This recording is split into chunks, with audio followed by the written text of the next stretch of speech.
Okay. Hope you enjoyed my little amateur video. Yeah, I'm Marcel, I'm the CEO of ApiOmat, and I think let's talk about software development from a manager's point of view.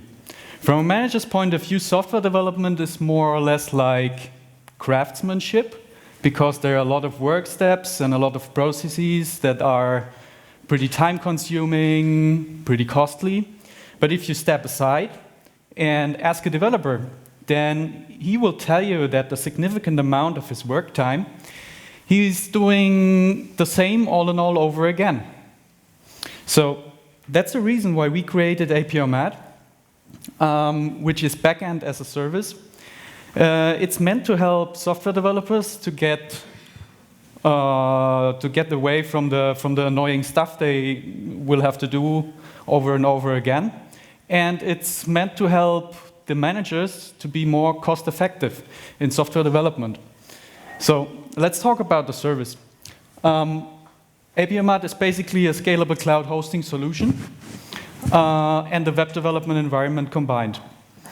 Cloud hosting solution is made and hosted in Germany, which is pretty important for German developers because of data privacy laws, and which is pretty important for all the rest of the world if they think that data privacy matters to their customers, because then Germany is the place to host your data at. Second, normally it's pretty complicated to create between front-end and back-end the connection so that they can start talking to each other. How did we solve the problem? We just generate it full automatically, individually. The developer just has to download the SDK, drag and drop, and that's it. Next thing is, the web development environment is basically everywhere because it's in the web browser, so everywhere you have internet connection and so on and so on. Last but not least, we have those cool module features which make it pretty easy to integrate third-party data services like Facebook or Twitter into your backend and into your app, of course. So if you want to have a Facebook Connect, a Twitter Connect, it's just drag and drop into your backend, 2 lines of configuration, no coding at all. And that's the reason why we tell our customers that in terms of backend development, you can save with ApiOmat about 95% of time and effort. And I brought you here a little example project. It's called CityKit. This was a customer who approached us after we hit the market with our public beta. It was quite a huge project because it had an order entry of about 150K, which means that normally you would need 40 to 60 person days only for developing the back end, but they didn't have the manpower. So we told them, just use ApiOmat and you'll be fine. Guess what? They didn't even need a single back-end developer. After 1 day, initially the back-end was set up, and it wasn't a back-end developer, it was an iPhone developer, which is a front-end developer. So here you can see some statistics from our customers, which is back-end as a service cost was self-made. You can see much more effective, and of course much faster. Now let's talk about the market potential. And I want you to think about the market potential for backend as a service, not only in terms of B2C apps on smartphones and tablets, because yeah, that's a huge market, that's right, but that's not the whole market. Just think what happens when enterprise mobility apps will take off. This is a small market right now, it's slowly taking off, but just think what happens. And imagine still further what happens when car computing is taking off, connected cars. Ford launched a few months ago its AppLink system. Other car manufacturers will join. This is going to become such a huge market, and that's the reason why research companies like Markets and Markets gave out a report that said the market potential for backend as a service in 2017 will be about $8 billion US. So this is really getting huge. And last but not least, finally, some short facts about the company. We founded it in 2012. We hit the market with our beta version in October 2012. We recently got seed funded. And right now, I want you to invite to type into your tablet or laptop apiomat.com and check out our new version 1.0. Don't do it on the mobile phones because responsive design isn't implemented completely yet. Thank you. All right. ApiOmat. All right. Well, Paula, you told me last night you were a back-end girl. Yeah, that's true. Don't take that the wrong way. She really is. Yeah, well, there are front-end developers and back-end developers, so yeah, I'm a back-end girl, ex-back-end girl, yeah.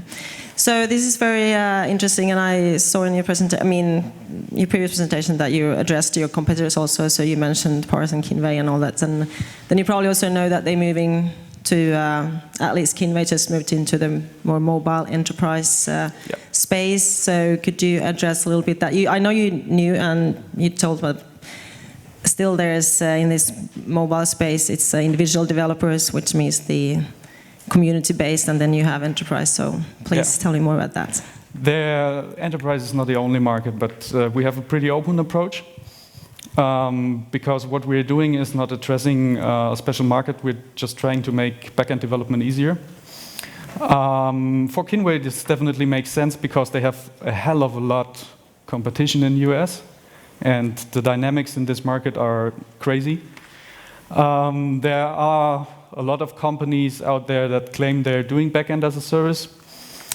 Our advantage for German market and to some extent for the European market is of course a legal issue with where you host the data of your users. Second, we're the guys who really generate code. This is still a point where you can save time, and it saves the developer a lot of annoying work. And we're in the process of making this safe for us as a company. So your main competitive advantage is that you're Germany-based and you will keep everything here, and is it what, German developers or? No, it's not German developers, it's just we have our cloud in Germany, and we're expanding over Europe. Right now I'm not in the position to say that I would like to join the US market. If it happens, I can do anything against it. I will be happy, but I think this market is way too crowded. I'll let someone ask about pricing then, otherwise I'll keep going. So I heard you say that you have a very open approach, but can you talk real specifically about the type of customer that you're going after? And I'll tell you why. Because at the enterprise level, I'm concerned that they, other than for maybe testing purposes and rapid prototyping, are not going to trust a third party.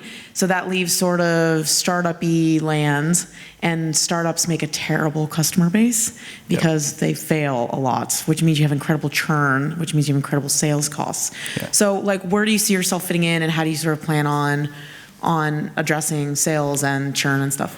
We're maximizing margin for digital media agencies, basically, through our service.